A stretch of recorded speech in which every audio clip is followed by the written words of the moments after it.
Chapter 14 The Sleeping Kingdom. Trix insisted that Alex Connor stay with her the night after her trial. Of course, that meant the twins slept on the ground underneath her birdhouse-sized home hanging from a tree branch, but it was a kind gesture nonetheless. Alex Connor couldn't sleep after seeing the walking fish in person.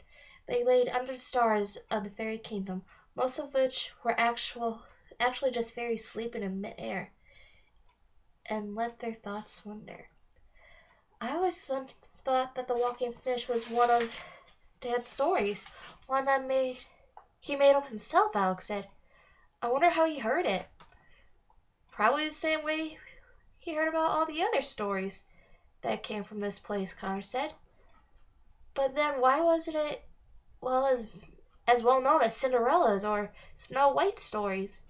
Why wasn't it written in the land of stories? Alex said, and then asked a question that had been in her mind for a while. Do you think Dad or Grandma were ever here? Do you think they ever traveled into the land of stories and just never told us? Connor had to think about it.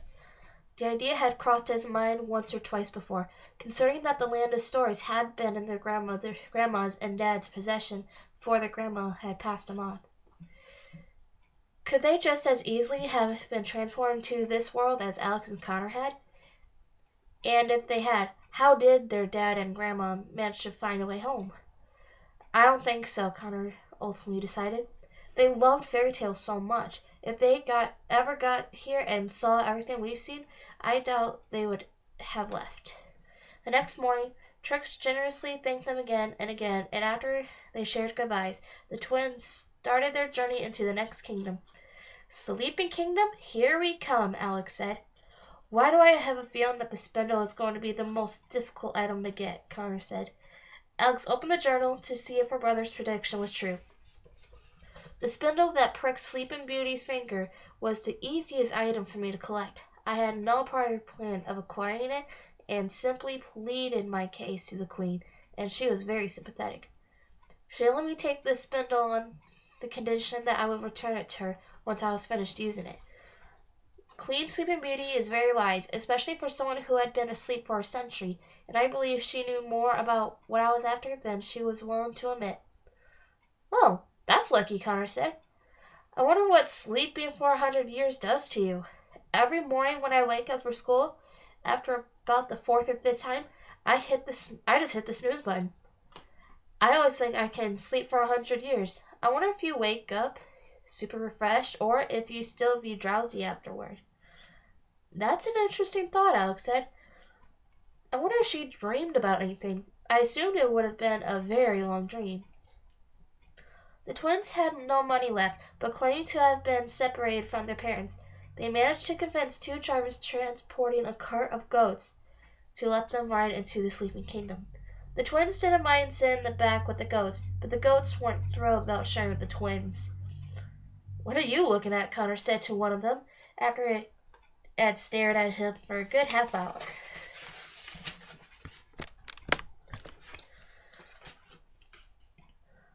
The road ran alongside a great sparkling ocean with water that was as blue as the sky. It was like an ocean from the other world, except 1,000 times more vibrant. Look how beautiful the ocean is here, Alex said. And look over there, it's Mermaid Bay. She was referring to a large bay just overhead that curved into the shoreline. It's pretty neat to know that right now, as we sit in this cart, there are actual mermaids swimming down here, Alex said. Yeah, Connor said. Too bad we didn't bring any snorkel gear. Alex was flipping through the journal, making a list in her head. We have 5 items collected, she said. All we need are the spindle, jewels from Snow White's coffin, and the saber from the deepest sea. Whatever that might be, Connor said. Alex only stared at the water. What could be the saber from the deepest sea be? With all her fairy tale knowledge, she still couldn't figure it out, and it was starting to get to her. She was hoping that at any minute it would just appear in the middle of the ocean. We'll figure it out, Connor said. Or I should say, you'll figure it out. I'll pretend I helped. After they had been on the road a bit, the twins couldn't help but eavesdrop on the conversation the drivers were having. Did you hear about the news in the Charming Kingdom? One of the drivers asked the other. No, he said. Both of Cinderella's glass slippers have been stolen, the driver said. Stolen? By who? I don't know, but I reckon there's a reward for anyone with information, he said. The twins didn't know how to react to this news. If the kingdom was claimed the slippers had been stolen, had Cinderella or Sir Lambton not put the slipper in their bag? Was there a warrant for their arrest? And then, the most troubling question of all, if they had one of the slippers, who had the other one? Both were stolen? Alex whispered to her brother. It has to be that woman we saw at Red Riding Hood's castle, Connor said. She must be collecting for the wishing spell, too. I knew it. Let's just hope we get to the spindle before she does, Alex said. The road turned away from the ocean, and the cart headed into the sleeping kingdom.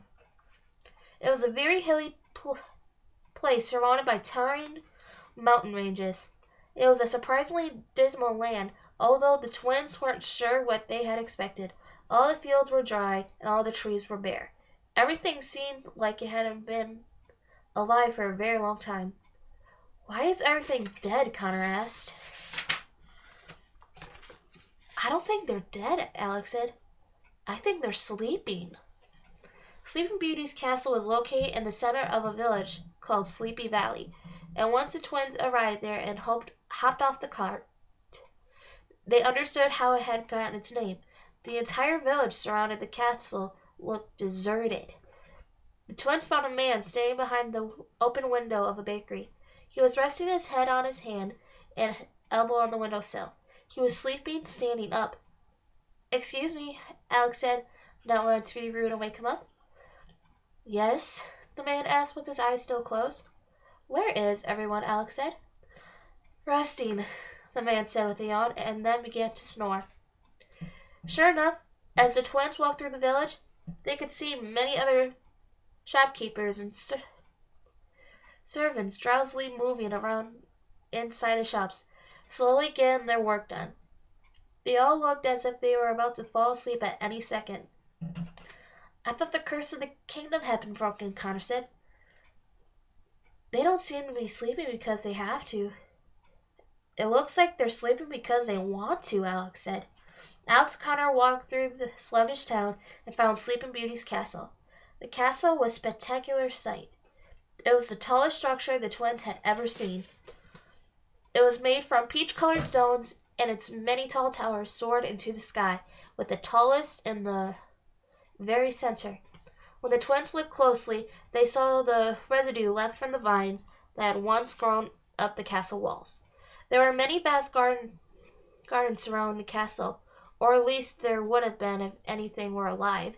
Gardeners slept in the garden, still clasping their tools. Every few minutes they would wake up and continue working, but they would fall back asleep almost immediately. There were guards everywhere, but the twins eversley walked past them.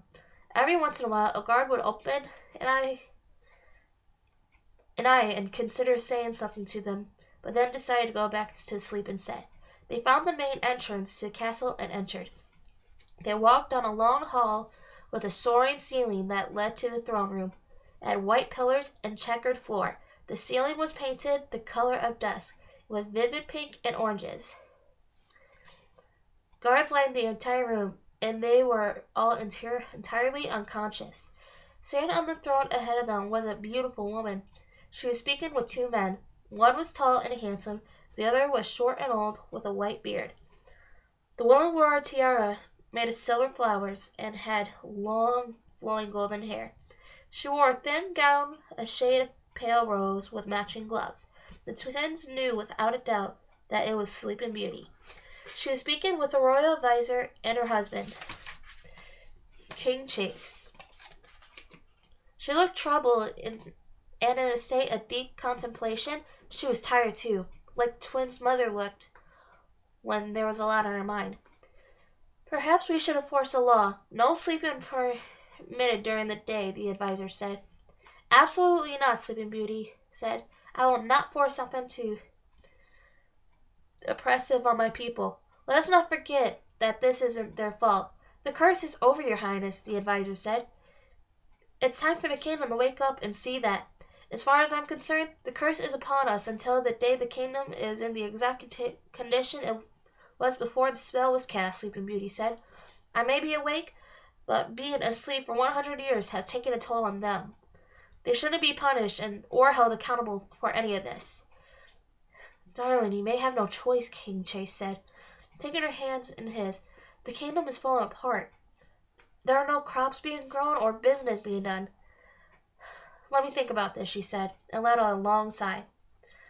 May I make a suggestion? Connor said, walking toward the trio. He took them by surprise. They didn't know anyone else in the room was conscious. Alex was a little scared. She had no idea what her brother was about to say. She hoped his speech in the fairy kingdom hadn't given him a big head. Who are you? The advisor asked. I'm Connor, and this is my sister Alex, he said. Alex awkwardly waved from behind him. You have a lovely castle, she said. How did you get in here? King Chase asked. Seriously? Connor asked him, gesturing to the sleeping guards behind him. This isn't exactly Fort Knox. They don't know what that is, Connor, Alex whispered. Young man, the advisor said, with all due respect, this is a very important matter we're discussing, and we've been trying to find a solution for years and still haven't come up with anything that doesn't take away basic human freedom, Sleeping Beauty said. So this young man thinks he has an answer. I say we let him speak. The men didn't argue with her. Connor had the floor. Have you ever heard of coffee before? Connor asked. They stared blankly at him. Never mind. I've been told it stunts growth anyway, he said. I fall asleep a lot in school. It's not my fault. My brain just turns off when it gets bored. A trick I discovered when I remember to use it is to wear a rubber band around my wrist and snap it right when I feel myself drifting off to sleep. The sting keeps me conscious for a good 5 minutes, guaranteed. They were puzzled by his proposal. Look, it isn't a rocket science solution, but it works, Connor said. And your people could do it to themselves, so you wouldn't be forcing them to do anything. And maybe if they did it enough, they eventually wouldn't need it anymore. They still needed convincing. Connor turned to Alex for help. Alex, do you have any rubber bands on you? Connor asked. I may have some hair ties in my bag, Alex said. She put her bag on the floor and searched through it, accidentally knocking the glass slipper out into the floor. The clink echoed through the throne room. The twins panicked, and as if time had froze, Sleeping Beauty, her husband, and the advisor grew very tense. How did you get that? Sleeping Beauty asked. It's Queen Cinderella's glass slipper, the advisor said. No, it's not what you think, Alex said quickly, putting it back into her bag. We didn't steal it, Connor said. Guards! King Chase shouted. A few guards from behind the twins suddenly awoke and became alert. Seize them! The king shouted. Here we go again, Connor said, and the guard sprinted toward them. He grabbed Alex's wrist and pulled her into a run. Your Majesty, Alex pleaded to Sleeping Beauty. We've come to borrow your spindle. We're collecting objects for the wishing spell. Sleeping Beauty stood, about to speak. The twins couldn't wait around to hear what she had to say. They were running around the throne room in circles, barely missing the extended hands of guards trying to grab hold of them. Alex and Connor ran through the set of open doors leading out of the throne room. They had no idea where they were going, but they knew they had to move. They had been through too much to let guards catch them this time. I am so tired of being chased, Connor yelled. They ran down the hallway after hallway, making sharp turns whenever they could throw off the guards. They were moving so fast that the beautiful architect and artwork of the castle was nothing but a blur. Suddenly, the hallway they were in came to a dead end. Now what are we going to do? Alex asked. Quick, in here, Connor said, and pulled her through the closest set of open doors. They found a stone staircase on the other side and ran up it. It spiraled higher and higher, and the twins wondered if it would ever end. They were climbing to an impossible height. They must have been headed to the tallest tower in the castle. They reached the very top of the stairs and found a big black door. They rushed through it and immediately locked it from the other side. Now where are we? Connor asked and looked around. The twins were standing in a large circular motion with tall windows. There were violet drapes and a lavender rug. A balcony wrapped around the entire room outside. Only 2 pieces of furniture were in the room, an enormous bed and a spinning wheel made from dark wood. Connor, Alex said softly, I think we're in Sleeping Beauty's room, the room she slept in for 100 years. Connor walked over the bed. There was a beautiful engraving on the headboard that said, "For 100 years she slept. The hearts of her people she kept. So they waited with patience for the bliss of true love and true love's first kiss." Alex went to the spinning wheel, but the spindle was gone. "The spindle wasn't here," Alex said. "I don't understand. The man who wrote the journal from Sleeping Beauty, he would return it after he used it." "It is not here.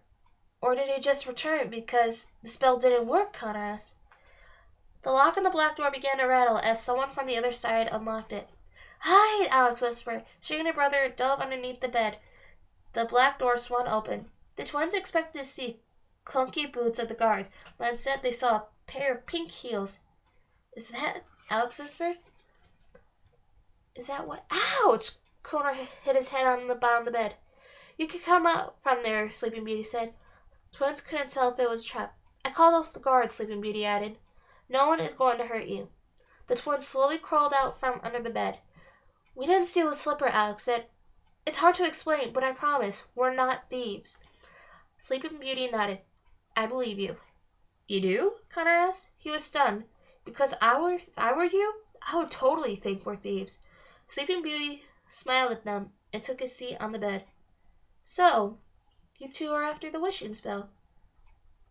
The twins nodded self-consciously. "It's a really long story," Connor said. "I'm sure," Sleeping Beauty said. "And you've come to ask me for permission to borrow the spindle from my spinning wheel, haven't you?" The twins guiltily nodded again. Sleeping Beauty laughed to herself. "You know, not too long ago, a man came to my castle and asked me to borrow it," she said.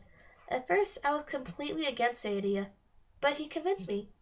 "How'd he manage that?" Alex said. "He told me about the wishing spell, and how he traveled to another world and fallen in love, and was desperate to return. And being somewhat romantic myself, I let him humor me with the story," he said. And her smile faded back into the contemplative expression they had first seen. "And then he started describing this world to me, a place of machines and technology, a place of enormous structures and lands of people unlike any I had ever seen. And I believed him." "Why?" Alex asked. "Because I had dreamed about this place," Sleeping Beauty said. "It's complicated, and I even don't understand it, but while I was under that horrible spell, I dreamed about the place he was describing. I dreamed about it so many times, I had just assumed it had come from my imagination. I never mentioned a word of it to anyone, so I knew he had to be telling the truth." "Did he ever return it?" Alex asked, desperate to know. "Did the spell work for him?" Sleeping Beauty studied the twins' faces. "You're not from here, are you?" she asked. "And you're trying to find a way home." Alex and Connor didn't have to respond. She already knew it was true. She reached under one of the pillows on the bed and withdrew a metal spindle. The twins felt their spirits roar. There it was. The man had returned it. The spell must have worked for him. "All I'm going to ask in return is that you also return it when you're done," Sleeping Beauty said, and handed it to Alex. "As I'm sure you can imagine, it is very sentimental value for me." The twins were beaming. Now they knew again home was a possibility, and that they weren't trapped in the land of stories forever. "We're just a couple of strangers," Alex said. "Why are you being so kind to us?" "There are many things that are out of my control," Sleeping Beauty said, and her smile faded away again. "So I like to help as much as I can, where I can." She stood and walked outside into the balcony. The twins followed her. Although the kingdom wasn't in the best condition, the view was spectacular. Alex and Connor could see the entire kingdom and parts of others. The ocean sparkled in the distance, and a beautiful waterfall could be seen in the mountains nearby. It was so beautiful, they forgot how high up they were. "This used to be the most beautiful of all the kingdoms," Sleeping Beauty said. "The rolling green hills, the wildflowers, the river that used to flow, they're all just memories now. Even the natural beauty of the land was put to rest under that awful curse." "Will things ever get better?" Alex asked. "I certainly hope so," Sleeping Beauty said. "Can I tell you a secret?" she asked the twins, receiving. eager nods. I haven't slept since Chase awoke me with his kiss. The twins were shocked. Yikes, Connor said. You must be exhausted. After sleeping for a century, I'll be quite rested for a while, Sleeping Beauty said. I promised myself and I promised this kingdom that I wouldn't rest until it was restored into its original state. I had my parents just let me die as the curse originally intended. None of this would have happened, so I am prepared to spend the rest of my life, the life they ensured, making things right again. Alex and Connor felt sorry for the young queen. They've always been so distracted by the thought of a cursed sleeping kingdom. They never thought about the responsibility of a monarch would face putting it back on its feet. I suppose that's why the wishing spell has always intrigued me, Sleeping Beauty said. It's proof if someone wants something enough and they're willing to work for it, they can achieve great things. I keep the spindle as a reminder that even the worst curses cast and the most powerful enchantress can eventually be overcome. The kingdom is very lucky to have a queen like you, Alex said. A weaker person would have given up. Try the rubber band trick, Connor told her. I promise you won't regret it. I will, Sleeping Beauty smiled. It's probably time you headed out. I may believe you, but convincing my husband and the royal advisor of your inconvenience won't be easy. Follow me. I know a secret way out of the castle. The twins left the castle feeling inspired by Sleeping Beauty. The fairy tale had always romanticized the bravery of the young prince and horror of the curse that had been cast upon the land, but it failed to mention what a strong and brave woman Sleeping Beauty truly was. Right, that is the end of chapter 14. I hope you enjoyed the reading. Don't forget to subscribe if you want to continue on the read along and book reviews in the future. Also comment any recommendations you would love to offer, and I can't wait to continue with the Land of Stories tomorrow. Right, enjoy the reading. Bye!